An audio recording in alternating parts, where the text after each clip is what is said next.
Greg Bedard, the founder, editorial director of BostonSportsJournal.com, covered the Patriots for a long time with Sports Illustrated, Boston Globe.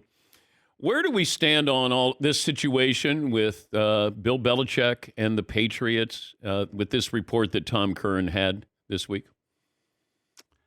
Dan, it's a good question.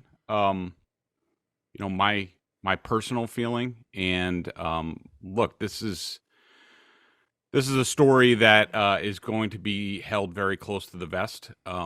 Between Robert, Bill, and Jonathan.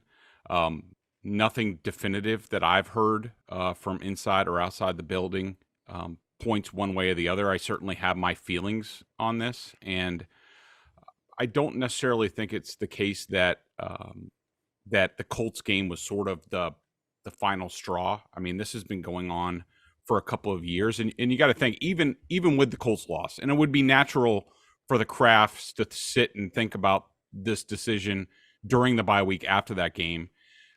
Possibly meet with Bill. They were 2-8 at the time. Stranger things have happened in football where the Patriots could have won out at 9-8.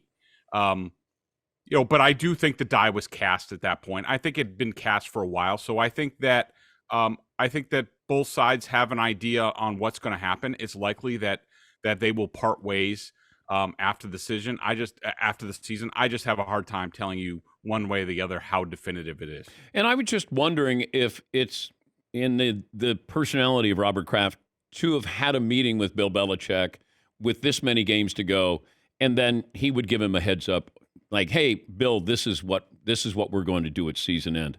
I don't know their relationship, but that would surprise me if he's saying, "Hey," instead of saying, "Let's talk about when the season's over with, and then we can decide how we want to play this."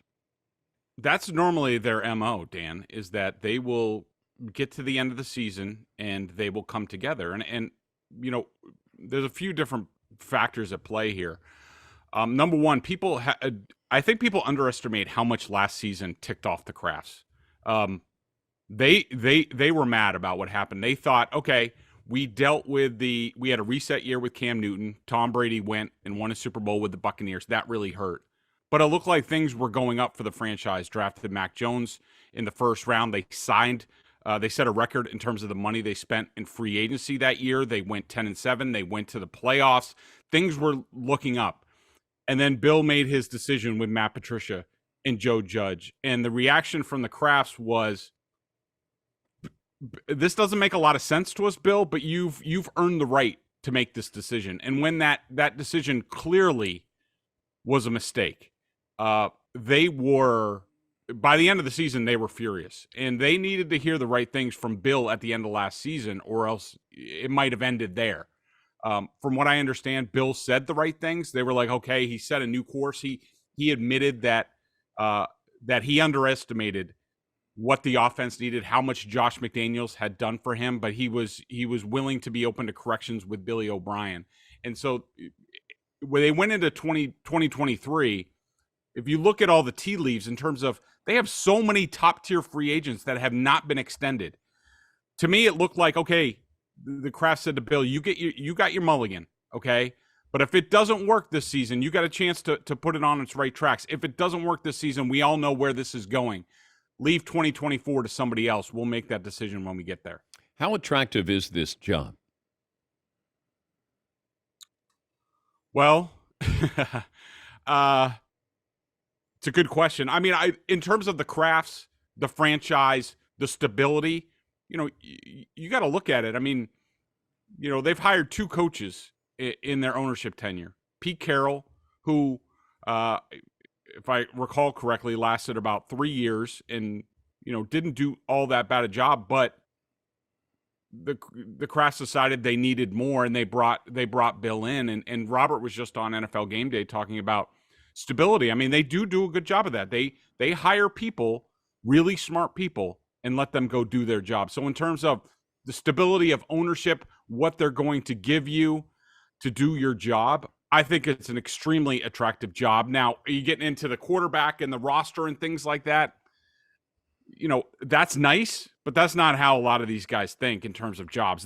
First of all, there's only one of 32 jobs in the world. And then you look at ownership, and it doesn't get much better than the Patriots ownership. How attractive will Bill Belichick be on the open market? That is a good question. I think he'll have some appeal to some franchises in terms of, face value, bringing a sort of a credibility to a franchise. Let's say like the Commanders. That is, just nobody knows what their brand is. Bill is a brand. Mm. I think the national brand is better than the local brand in New England at this point. I would be very interested to know what he is open to in terms of structure. I mean, me personally, from covering him up close and watching his team up close, I would not be interested in giving him total control over an organization. The coach, the game planner, yes, I'm interested in that. Personnel control, salary cap control, how he constructs a roster, I'm not interested in that.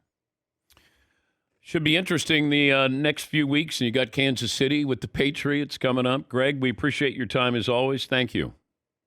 Anytime, guys. That's Greg Bedard, founder and editorial director of BostonSportsJournal.com.